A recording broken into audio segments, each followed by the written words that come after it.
72 గంటల్లోనే ఫోన్లోని అద్భుతమైన జ్యోతిష్య పరిష్కారం చూపిస్తారు. నమ్మండి, నమ్మకపోండి, ఇది నిజం. శ్మశాన కాళి రుద్ర చౌడీదేవి ఆరాధకులు నంబర్ 1 వశీకరణ స్పెషలిస్ట్. గురూజీ మనిషి పుట్టుక నుండి చనిపోయే వరకు వచ్చే అన్ని క్లిష్టమైన సమస్యలకు పరిష్కారం ఇక్కడ లభిస్తుంది. విద్య, ఉద్యోగం, వ్యవహారం, స్త్రీ ప్రేమ, పెళ్లి, సంతానం, స్త్రీ పురుష వశీకరణం, భూవశం, భార్యాభర్తల కలహాలు, కోర్టు సమస్యలు, విడాకుల సమస్యలు, చేతబడి, అప్పుల బాధ, ఇంకా మీకు ఎలాంటి సమస్యలు ఉన్నా 72 గంటల్లోనే శాశ్వత పరిష్కారం చేయబడింది. శ్రీ మహాగణాధిపతయే నమః. ఐం మహాసరస్వత్యే నమః. శ్రీ లలితాంబికాదేవియే నమః. రాశిఫలాల కార్యక్రమములో భాగంగా ఇప్పుడు మనము శని వక్రగతి అనేటువంటిది ఈ జూలై 13వ తారీఖు నుండి నవంబర్ 27వ తేదీ వరకు కూడా శని వక్ర దృష్టిలో చూడటం అనేటువంటిది జరుగుతూ వస్తున్నది. అయితే శనైశ్వరుడి యొక్క ప్రభావం ప్రతి వాళ్ళ జాతకములో కూడా చాలా మేజర్ రోల్ తీసుకొని ఉండేటువంటి పరిస్థితి. ఎందుకు? ప్రతివాడు కూడా ఈ దేహాన్ని కష్టపడితేనే కదా 10 రూపాయలు వస్తుంది, కష్టే ఫలి అనేటువంటి మాట వచ్చింది. కాబట్టి దేహపీడాకారకుడు అయినటువంటి శనైశ్వరుడి యొక్క ప్రభావము ఎలా ఉండబోతున్నది, అలాగే శనైశ్వరుడు స్వక్షేత్రము నుంచి మీనములోకి వచ్చినప్పటి నుంచి కూడా ఎలా ఉంటుంది ఏమిటి అనేటువంటి దాని వలన ఒకటి, తర్వాత మీనము నుండి వక్ర దృష్టి చూడటం అంటే వెనక్కు చూడటం, సవ్య దృష్టి అనేటువంటిది ఉంటేనే ఎలా ఉంటుంది అనేది అందరికీ తెలిసినటువంటిది. అయితే వక్ర దృష్టి అనేటువంటిది మామూలుగా మనము పాండిత్యముతో అందరికీ అర్థం కాని విషయముతో చెబితే లాభము లేదు. మీరే ఆలోచన చేయండి. ఒక్కోసారి ఒక మనిషి ఎందుకో ఒక రకమైనటువంటి చూపు చూశాడండి, విచిత్రమైనటువంటి రూపు, చాలా వక్రముగా చూశాడు అతను, ఆ దృష్టిలో ఏదో ఒక ఇది గోచరించింది అని మనం అనుకుంటూ ఉంటాం. అటువంటి వక్ర దృష్టి అనేటువంటిది ఎప్పుడైతే వెనకకు ఒక్కసారి నడవడమని, వెనక్కు చూడటమని, భూమికి చాలా దగ్గరగా వస్తూ ఉండేటువంటి దాని వలన అని ఇలాంటివి ఏవో చెబుతాం ఎన్నో రకాలుగా. ఏది ఎన్ని చెప్పినా దృష్టి అనేటువంటిది, వక్ర దృష్టి అనేటువంటిది కొన్ని రాసుల వాళ్లకు యోగదాయకము, కొన్ని రాసుల వాళ్లకు ఇబ్బందులు ఉంటాయి. సహజం, సర్వసాధారణం. అయితే ఎవరినో భయపెట్టడానికో ఇబ్బంది పెట్టడానికో చెప్పాలి అని కాదు, ముందుగా తెలియజేస్తే దానికి సంబంధించినటువంటి విషయముగా మనము అడుగు మార్చుకోవటానికి వీలవుతుంది. ఈ రస్తాలో ట్రాఫిక్ ఎక్కువగా ఉంది అని ముందుగా తెలిస్తే సునాయాసముగా వెళ్ళేటువంటి దారి మనం వెతుక్కుంటాము కదా పక్కకు. అది ఎంతో ఈ జాతక విషయములో కూడా అంతే. ఏ లగ్నాల వాళ్లకు, ఏ లగ్నములో పుట్టినటువంటి వాళ్లకు, ఏ రాసుల్లో ఉండేటువంటి వాళ్లకు మేలు జరుగుతుంది అనేటువంటిది ఇప్పుడు నేను తెలియజేస్తాను. అయితే లగ్నములో పుట్టుక అనేటువంటిది చాలా ప్రధానం. నేను ప్రతి వీడియోలో కూడా చెప్తాను. ఎందుకంటే మేము చెప్పేది ప్రామాణికముగా ఉండాలి, ఎదటి వాళ్లకు చెప్పింది చెప్పినట్టుగా జరిగేటువంటి విధముగా ఉండాలి. ఇవి రాసుల ప్రకారముగా చెబుతూ ఉన్నటువంటివి. అన్ని రాసుల వాళ్ళు ఒకే లగ్నములో పుట్టి ఉండరు కదా, ఒక్కొక్కరు ఒక్కో లగ్నములో పుట్టుంటారు. ఆ లగ్నమే ప్రాధాన్యత. దాన్ని తీసుకొని మీరు వ్యక్తిగతమైనటువంటి జాతకాలను ఒక్కసారి మీకు కావాల్సినటువంటి వ్యక్తుల దగ్గర మీరు అడిగి తెలుసుకోండి. దానికి ఏదైనా ఇబ్బందులు ఉంటే మార్గం ఏమిటి అనేటువంటిది తెలుసుకొని ఆ మార్గము గుండా ముందుకు వెళితే మీకు విజయము కలుగుతుంది అనేటువంటి విషయముగా తెలియజేస్తూ ఉన్నాను గాక.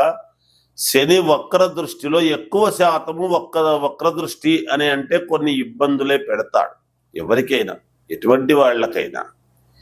ఎంత స్వక్షేత్రములో ఉండి చూసేటువంటి స్థానాలు ఏమిటి అనేటువంటిది ఒకటి. ఇప్పుడు వక్ర దృష్టిలో ఉండేటువంటి దాని వలన 3వ స్థానములో ఉండేటువంటి వాళ్లకు, అలాగే 7వ స్థానములో ఉండేటువంటి వాళ్లకు, అలాగే 12వ స్థానము, ఇలా 5, 9 స్థానాలు, ఈ స్థానాల్లో ఉండేటువంటి వాళ్లకు ఎలా ఉంటుంది ఆ వక్ర దృష్టి వలన, మిగతా వాళ్ళకి ఎలా ఉంటుంది అనేటువంటిదే ఇప్పుడు తెలియజేస్తూ, కర్కాటక రాశి వారికి ఈ జూలై 13వ తేదీ నుండి నవంబర్ 27 వరకు శని వక్ర దృష్టిలో ఉండేటువంటి దాని వలన, వక్ర దృష్టితో చూస్తూ ఉండేటువంటి పరిస్థితుల దృష్ట్యా కొన్ని చిన్నపాటి ఇబ్బందికరమైనటువంటి పరిస్థితులు ఏర్పడబోతూ ఉన్నాయని చెప్పవచ్చును.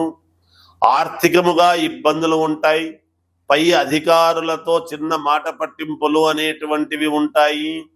స్త్రీలతో విభేదాలు లేదా మీ కెరీర్కు దెబ్బపడేటువంటి పరిస్థితి ఏర్పడవచ్చును.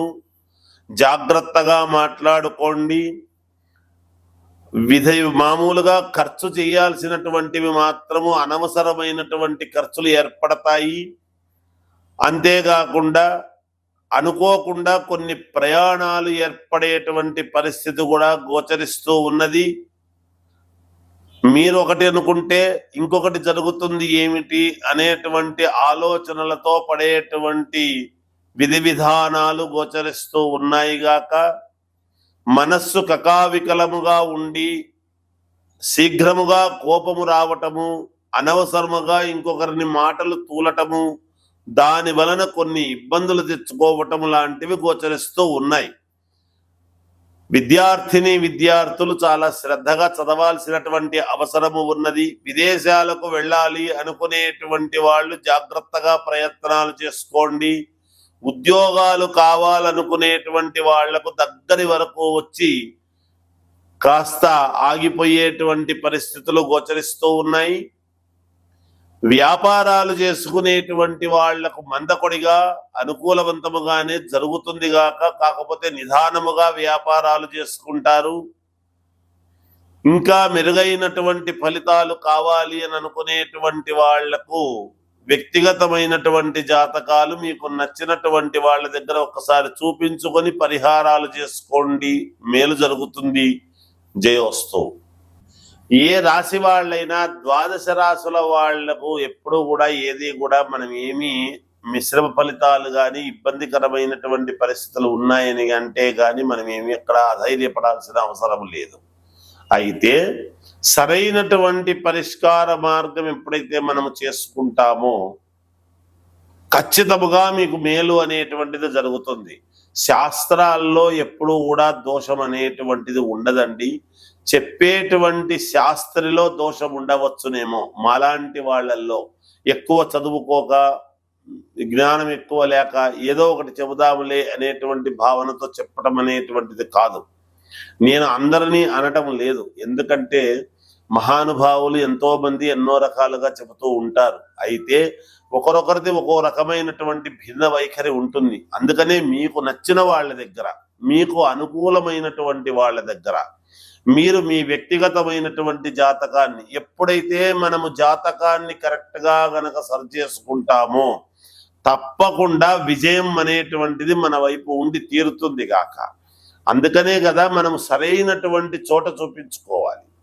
ఏదో ఒకటిలే 10 రూపాయలు తక్కువ కదా ఇక్కడ చెబుతున్నారులే అని అంటే వాళ్ళు తెలుసో తెలియకో ఏదో చెప్పుంటారు. మీరు 10 మందిని అడగండి, ఏది న్యాయమో తెలుసుకోండి. తెలుసుకొని జాగ్రత్తగా మీరు పరిహారాలు అనేటువంటివి చాలా అవసరం ఎప్పటికప్పుడు.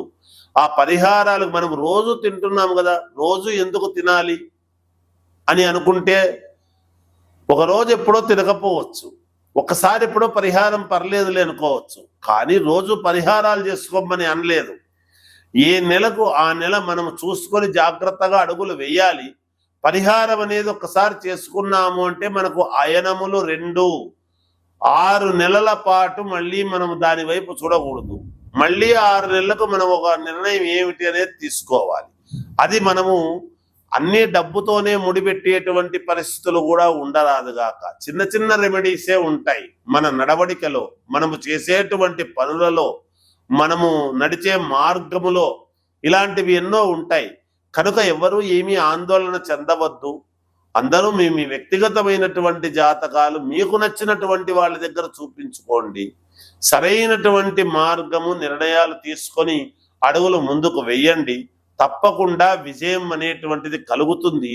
నేను రాసుల ప్రకారముగానే చెప్పాను కానీ లగ్నము వేరే అయి ఉండొచ్చు కదా, ఆ లగ్నానికి ఇవి మంచి జరిగేటువంటి పరిస్థితులు కూడా ఉండవచ్చును. అందుకనే ఫలానా లగ్నములో పుట్టినటువంటి వాళ్లకు అంటే ఆ లగ్నములో మిగతా గ్రహాలు ఎక్కడ ఉంటాయో కూడా చెప్పడం కష్టం. అందుకనే వ్యక్తిగతమైనటువంటి జాతకము చూపించుకోండి అనేటువంటిది పదే పదే తెలియజేస్తూ మీ అందరికీ కూడా మేలు జరగాలి అని కోరుకుంటూ జయోస్తు.